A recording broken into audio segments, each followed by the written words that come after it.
Hello, folks. This is Joe Hubbard from Cadillac Pop Culture Con. I am standing here right next to Kait Mayne. Hello. Hello, Kait. Would you be able to tell the folks about yourself? What you do? I know she's a good artist. I can tell you that much. Otherwise, I really wouldn't be interviewing her in the first place. No, I'm kidding. She's actually been totally cool to me. All the cons that I've ran into her Right. at. We've bumped into each other several times. Very good times we've had. But no, I'm from Southwest Michigan. Pull out my Michigan map here. In a small town called Watervliet. I've lived in the area basically all my life. I was born in St. Louis, so I'm a diehard Cardinals fan. Don't judge me. And I kind of come from a line of artists. My mom is a graphic designer, and my grandfather is a self-taught artist and painter. So the love for art I kind of grew up around, and it was definitely something I wanted to pursue when it came to deciding what you want to do for the rest of your life. Okay, well, on your website, I saw that it basically said you do digital painting with photo manipulation. Why did you decide to go that route? Well, I didn't really know. That's fine. Oh, okay. Continue. I didn't know if the announcements got picked up. It will, Okay. but that's fine. This is a live interview, folks, so that's what happens. Exactly. Okay. I didn't know what kind of medium I wanted to work in until I was in community college. I went to Lake Michigan Community College in Benton Harbor, and while I was there, I took a digital studio class that taught the basics of the Adobe suite. So I learned Adobe Illustrator, InDesign, and Photoshop. And since the moment I took that class and found out the different techniques you could use in Photoshop, I knew that I wanted to use the digital method to create my work. I have a great appreciation for traditional art, but I don't like to wear my art or get it all over my hands or get dirty. So digital media definitely is the way to go for me. All right, well, I do have to ask this. What are some of earlier on when you were tooling around with this, what are some of the biggest mishaps that you had? Because I'm pretty sure some of them are bound to come up when you're working with computers and whatnot. Oh, the biggest mishaps. Well, one time my computer died, and I didn't really have any knowledge of, backing up your computer or external hard drives. So I lost everything, and by this time I was just kind of dipping my feet into the digital world. So I just lost a couple of pieces, but now I've got an external hard drive, and anyone who ever works with computers needs to back up their work. Oh yeah, that's for sure. That is for sure. It's one of the most important things you can do. But yeah, that was kind of like the hardest hurdle it was the hardest lesson learned to realize. Word to the wise, folks, if you're doing stuff with digitally, back up to 2 separate locations. That'll save you a lot of trouble. You can have multiple flash drives. I have probably 8 different flash drives on a key ring. I have my external hard drive, and of course Google Cloud and Google Drive are free now. So definitely take advantage of those resources. Back up your work, save often.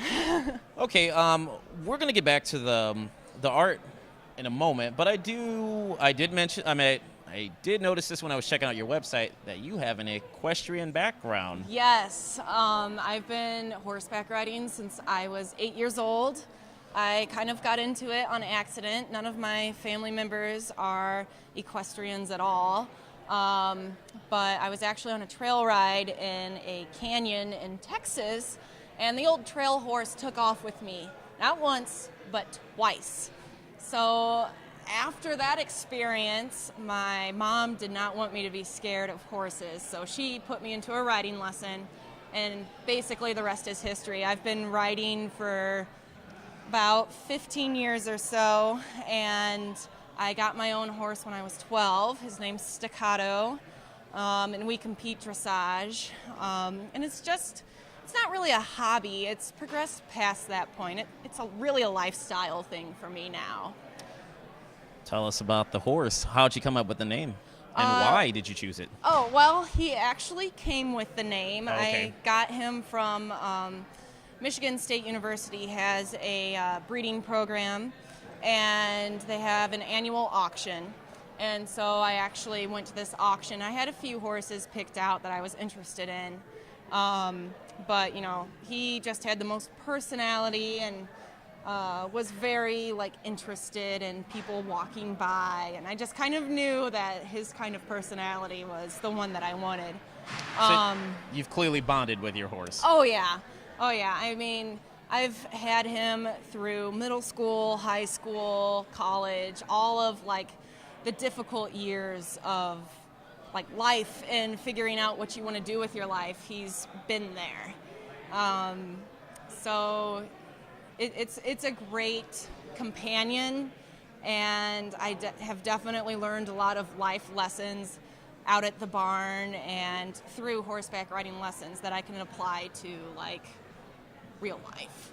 So that's been a really great journey, and is definitely something that I wouldn't be the person I am today if I had not had that horse take off with me in the canyon. So I don't think I would have had the same experience, because I do recall from riding hay rides and stuff like that, and I was on a horse, and the horse took off, like, my heart was like, I can't do it. So no, I would have went a different route. I have not been on a horse since, and I'm completely cool with that. Yeah, I mean, galloping on a horse is definitely an adrenaline rush, and it took me a few years to get up to that point where I could, you know, take Staccato galloping through a field. But now I love it, and it's a great thing. I can just go out to the barn if I'm stuck in an art project or don't know what direction to take a piece in. I can just go out to the barn and forget about it all. Come back with a fresh mind. Or bring him along when you're at a con and the con's like, okay, and like, all right, I'm out of here. You know, I've thought about that. Like some outdoor conventions, totally. I'll have Staccato. He'll like have a sandwich board over his back and just walk around and advertise for me. It'll be great. You can just whistle like Epona from Yeah, I'll like call him with my Legend ocarina. of Zelda, folks. No, I don't really know how to play an ocarina, but Most that's something people on my don't. bucket list.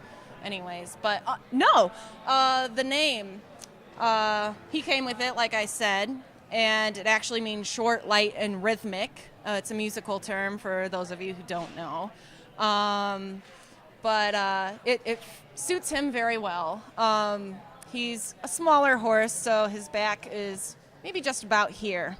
And he's got these kind of short little legs that are he's got a very staccato beat to all of his gaits, the walk, trot, and canter, and it suits him so well. I couldn't rename him just because it was such a great fit. Your horse has a strut, basically.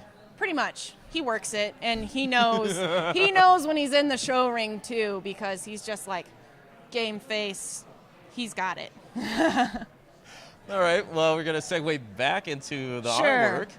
All right, from looking at your pieces, I noticed that some of the themes that I noticed are video games, Yep. popular TV shows, anime, comic books. Yep. What is it about those themes that are appealing to you? Oh, well, I try to have a great variety in the pieces that I do. And most of my pieces are actually games and animes and cartoons that I myself have watched before. I kind of need to work on getting out of that comfort zone to just kind of like do a piece that I don't really know much about. But I feel like if you do art that you know about, it really shows in the piece.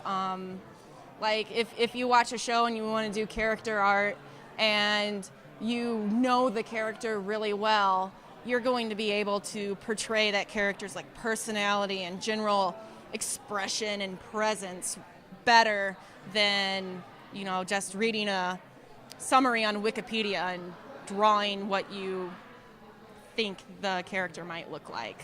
Okay. So I definitely think it's important to do research when you create your art thoroughly, so you feel like you know the character or know their world thoroughly before you create something for it. That is an excellent segue, because speaking of doing your research, I was doing research on your artwork, and I Yes. noticed one of the pieces on your website. Ravi from Black Lagoon. And I don't really, truth be told, when I see fan art, I really don't see a lot of artwork from that show. What is it about this show that stands out to you?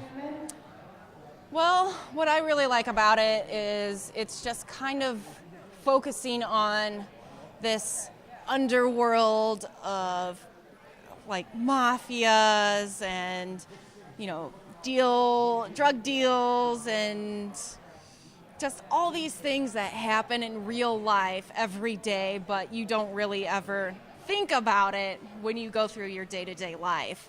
And that's something that was really appealing to me during the story in the anime. Of course, you have Rock, who is this Japanese businessman and kind of is the sense of normalcy throughout the story.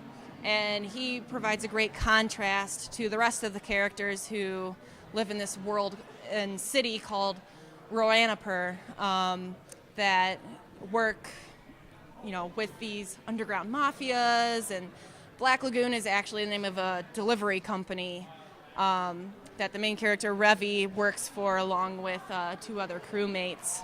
And there's just a lot of really strong female characters that I find really appealing, and they don't play a heroic role.